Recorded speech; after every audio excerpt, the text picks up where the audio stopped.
plus I still gotta put a harmonic bouncer on, fan, and all that. And then I got to hook up my fuel cell and get the metal line run to it, and then hook it in the fuel line coming toward the front of the car. And then I'll put me a fuel filter in between the tank and under the car instead of up here. I don't use them plastic fuel filters. You see the little metal filters, them are alright, but y'all change out them clips to the better clips. I don't use them clear filters because all they are is fire. They'll start a fire. I've seen it happen many times on kind of them see-through filters, see-through glass filters, and that ain't gonna happen. I always run my fuel filters up underneath the car. You don't really have to see the fuel going in the carburetor. If you got a filter on it, it's gonna catch the trash anyway.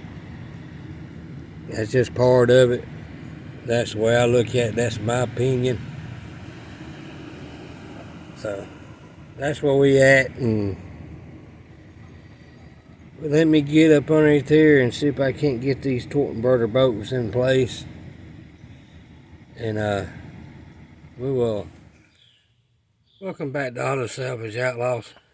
Well, I got everything up underneath. The thunderbird done, starter's on, the bracket for the shifter's on. All I like now is putting the manifold on this side and then hooking up the exhaust. But I'm gonna go ahead and start putting the exhaust on this side, and then I'm gonna go ahead and start putting the front pulleys on, get the radiator and the fan in, and get the shroud in. And then the hoses will be in here probably Saturday. Of course, you know, they had to order them. And I still gotta get some heater hoses. But then I can hook up the gas line. A few moments later. And what I'm gonna do is just run it off a gas can for right now. Of course, we got some idiot with a weed eater.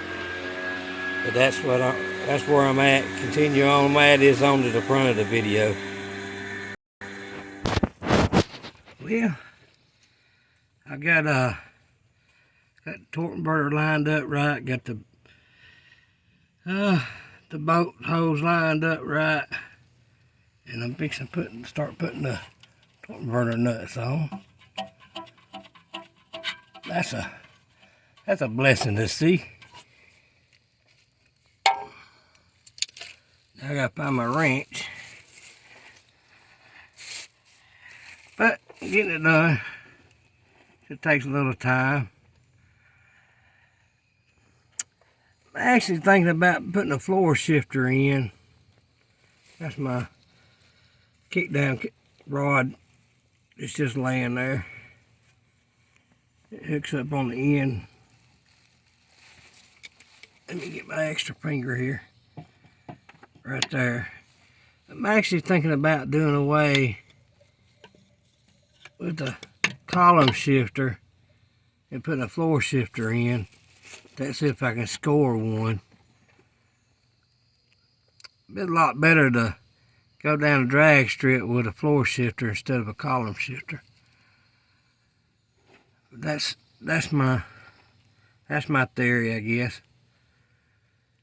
That's what I'm doing today is getting thunderbird bolts in, getting a starter, get it put in, and then get the passenger side exhaust on, and then I'll hook up the crossover to the exhaust for the meantime. Maybe between now and then July, I'll have the exhaust done with the headers on it. I could go and get it done, but I would have to do a lot of jumping jacks to get it done, but it'll be alright for right now, because all I want to do right now is just get it where I can get it started up, get the cam broke in, get all the kinks worked out of it, get it all dialed in, as everybody calls it, dialed in. And then I'll worry about the exhaust later, putting the headers and stuff on it. So that's where I am. I'm just trying to get all the bottom buckled up, and then I don't like too much on the top. And then I got to run my fuel cell, hook it up, and then I got to figure out something with, get you over here, running my fuel line, because they're saying you can't have no 12 inches of rubber line. Well, from on these right here, from that fitting there on the fuel pump, way back here against the firewall. Actually, that's the old fuel line right there.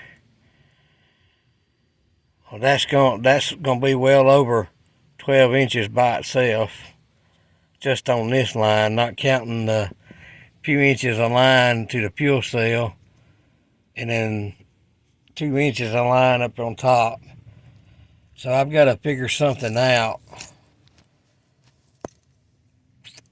And if I run a metal line from the fuel pump back over here, then I've got to figure out how to connect them without using a rubber line. And I also got to insulate it, because with the manifold being right there, it's going to cause it to vapor lock. I done been on that rodeo once before on a Mustang.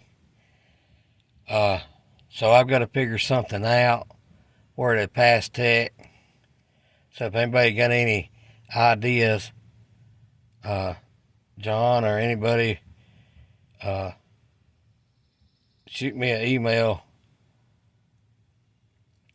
because I don't really see how I'm going to be able to run a metal line through here, all the way back here, unless I come up underneath here. Might be able to do it that way, but then it's going to have a kink in it, like a 90-degree elbow. So I might have to put a 90-degree elbow in it or something. So I got to figure that out. And then I'll get my bottom hummock bouncer put on it, get the fan and stuff and belts on it, and then get the radiator and stuff in it. But yeah, I think I'm gonna go ahead and hook up the air conditioner compressor, because us folks down here in the south, we can't hardly drive one without no air conditioner, especially when you done got old as dirt. That AC kind of makes you lazy. That's where I'm at, and hope y'all enjoyed the video, and I'm getting it going. I still got to find my oil cylinder unit. I took it out, put it somewhere where I wouldn't lose it, and I lost it somewhere. I put it somewhere and I forgot where I put it. Now I had to order one. I hate to order one when I know that one was good, but I guess I do what you gotta do sometimes. But that's where we at.